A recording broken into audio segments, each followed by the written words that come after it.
Hi, Sail Time friends. This is Chris, and we are on Silver Fern, the Lagoon 46, and I want to show you how to use this device right here. So come on over here, take a look. Most importantly is we want to make sure the device that the boat is charging. So you can look at this number right here, and as you can see, this is about 13.8 volts. You can also press the plug right here, and then you can see that we're actually getting a charge from the plug, you know, the yellow dock cord to charge here, and also from here to the air conditioner.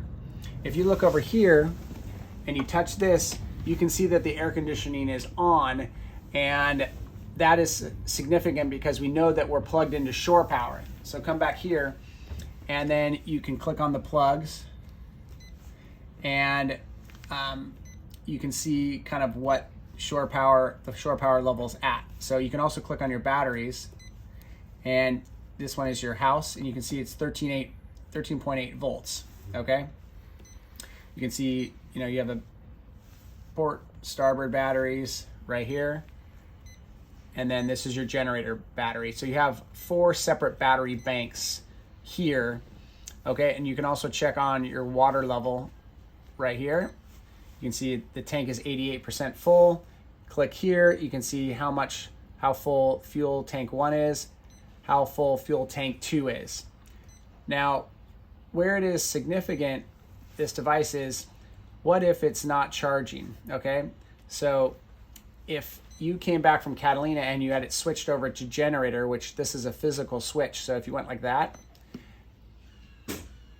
now, as you can see, it's not charging. We're plugged in, but it's not charging.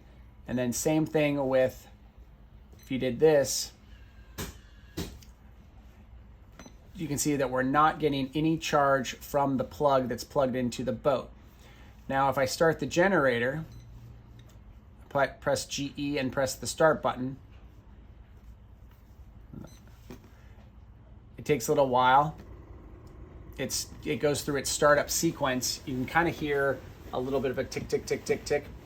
And then after a while, the generator will start up.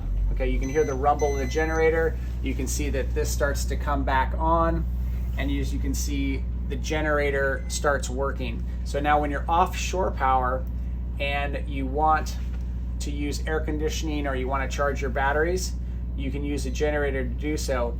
And then the generator is providing a feed from the generator to the plugs or to the boat's batteries, from the generator to the air conditioning unit. Okay? Now, so that's how that works. Okay, now if you went here and you turned the generator off, okay, generator powers down, you no longer have air conditioning, and you wanted to get power, you plugged into the shore power cord. Now you have to switch back. Okay, so you press here, you physically switch that by pressing this button. It goes clack, clack over here. And as you can see, it's charging now. And then you do the same thing with the air conditioner. Okay, and then that starts to come back up. Okay, now that's charging. So that's one of the main differences with that device. Thank you.